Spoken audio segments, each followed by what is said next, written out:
దశమ స్థానంలో సంచరిస్తున్నటువంటి చంద్రుని యొక్క ప్రభావం వలన రాజకీయ వ్యవహారముల యందు జయము అనేటటువంటిది కనిపిస్తోంది.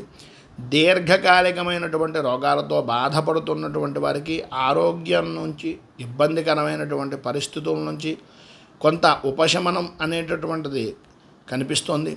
అనుకున్నటువంటి ప్రతి పని కూడా నెరవేరుతుంది. స్త్రీ మూలకంగా వస్తు ఆభరణ ప్రాప్తి, అలాగే బంధువులలో అత్యంతమైనటువంటి ఆధిక్యాన్ని కనపరిచేటటువంటి రోజుగా కూడా ఈ రోజుని చెప్పుకోవచ్చు. అనుకూలతలు అభివృద్ధి చెందుతారు. ప్రతి విషయంలోనూ కూడా ముందంజలో ఉంటారు.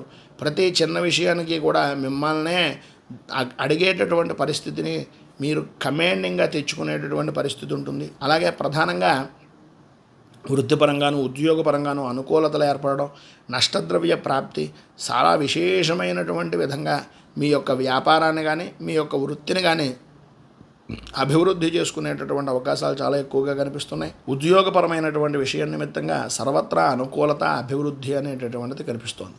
మొత్తం మీద ఈరోజు మీకు ఉండేటటువంటి ఇబ్బందులను అధిగమించడానికి, అనుకూలతలు ఏర్పడడానికి శ్రీదేవి ఖడ్గమాల స్తోత్రాన్ని పారాయణ చేయడం, దగ్గరలో ఉండేటటువంటిది ఏదైనా అమ్మవారి యొక్క దేవాలయాన్ని కానీ లేదా గ్రామదేవత దేవాలయాన్ని కానీ దర్శించడం వలన విశేషమైనటువంటి శుభ ఫలితాలు మీరు పొందుతారు అని తెలియజేస్తూ